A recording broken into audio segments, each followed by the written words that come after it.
For a solid 50 years, there was one car that just couldn't seem to make up its mind. It was constantly reinventing itself over and over, trying to keep up with what American drivers wanted. One minute it's a sports car, then it's a luxury sedan, then it's a race car, then a retro cruiser. So, what was it really? Let's get into the fascinating identity crisis of the Ford Thunderbird.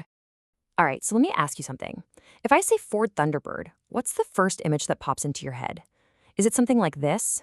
The classic 57 Baby Bird, a super chic two-seat roadster, the kind of car you'd see Hollywood stars cruising in back in the day. Just perfect for a weekend trip down the coast. Or is it this? A huge four-door luxury sedan from the late 60s with those cool hideaway headlights and, enough space to pack in the entire family. Okay, how about this one? This super sleek, wind-slicing machine from the 80s that looks like it was born in a wind tunnel and basically built for the racetrack. Or maybe you picture this, a throwback, a retro two-seater from the 2000s that was a direct nod to the original. Well, here's the thing. They are all Ford Thunderbirds. And that constant shape-shifting is exactly what makes this car's story so incredible. So today, we're going to follow that whole journey. We'll see how it literally invented a new kind of car, how a massive gamble turned it into a bestseller, how it kind of lost its way for a while, and then found this totally unexpected new life on the racetrack before, coming right back to where it started. Okay, so let's rewind to the early 1950s. Ford sees what Chevy's doing with the Corvette, right? But instead of just making a copy, they thought, nah, let's do something completely different. They came up with a whole new category they called the personal luxury car. See, this wasn't about being the fastest or the most Spartan. It was all about mixing that classic American V8 muscle with real comfort, head-turning style, and just a little bit of that European elegance. And the difference was night and day. The first Corvette had a 6-cylinder engine and really basic stuff like clip-on side curtains for windows. The Thunderbird, it came standard with a V8, and you could get luxuries like power steering and actual roll-up windows. Ford was making it very clear. This car was built for comfortable, stylish cruising. And boy, did Hollywood take notice. You had huge stars like Marilyn Monroe and Clark Gable getting photographed with their T-Birds. That celebrity endorsement totally sealed the deal and made it the car of the 1950s. But then, just 3 years into this wild success, Ford made a move that just shocked everybody. It was a huge gamble that would change the Thunderbird forever. They decided to ditch the iconic two-seater.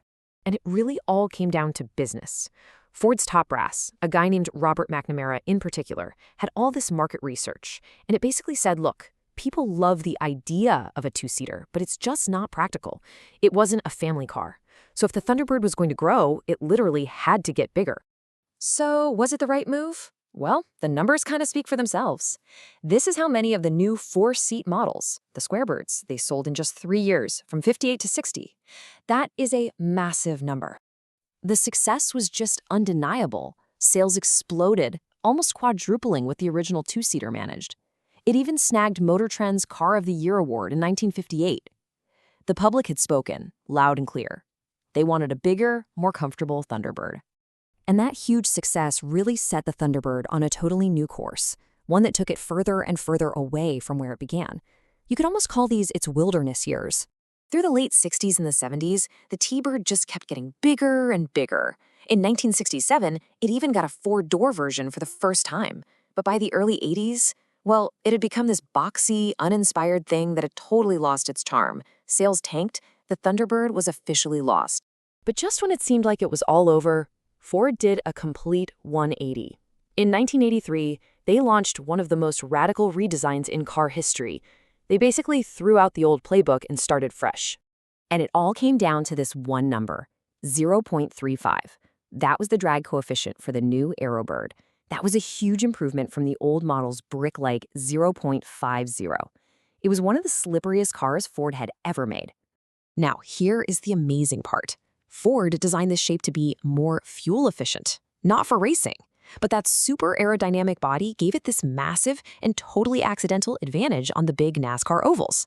They'd unintentionally built a race car.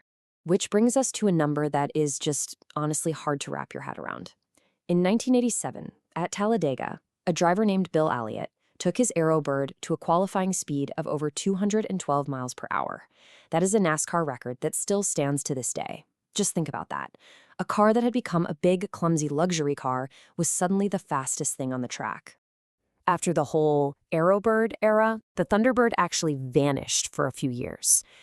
But it came back in 2002 for one final act, and it brought the whole 50-year story right back to the beginning. For its 50th birthday in 2005, Ford released this beautiful special edition, and it went right back to the original playbook, a two-seat personal luxury convertible. They only made 1,500 of them. Each one got a numbered plaque and this unique cashmere color. And, in a perfect historical nod, a lot of people saw it as the car that finally made good on an old rumor of a Marilyn Monroe edition, tying the very last T-Bird directly to one of its very first celebrity fans. So, after 50 years of constant change, what's the Thunderbird's final legacy? Well, even though a lot of the later models have kind of faded from memory, that original idea is still incredibly powerful. This chart from the classic car experts at Hegarty tells you everything you need to know. Just look at the value of those first-generation two-seater Thunderbirds. It has stayed incredibly strong with collectors. It seems like maybe the first idea was the best one after all. In fact, right now, a 1957 T-Bird in perfect concourse condition is worth almost $100,000. That original vision of style and personal luxury has really proven to be timeless. So what's the final verdict? Was the Thunderbird a car that just never knew what it wanted to be? Or was its true genius its ability to keep changing, to perfectly reflect what America wanted for half a century? Maybe its real identity was just being whatever we needed it to be right when we needed it. It's a pretty cool thing to think about.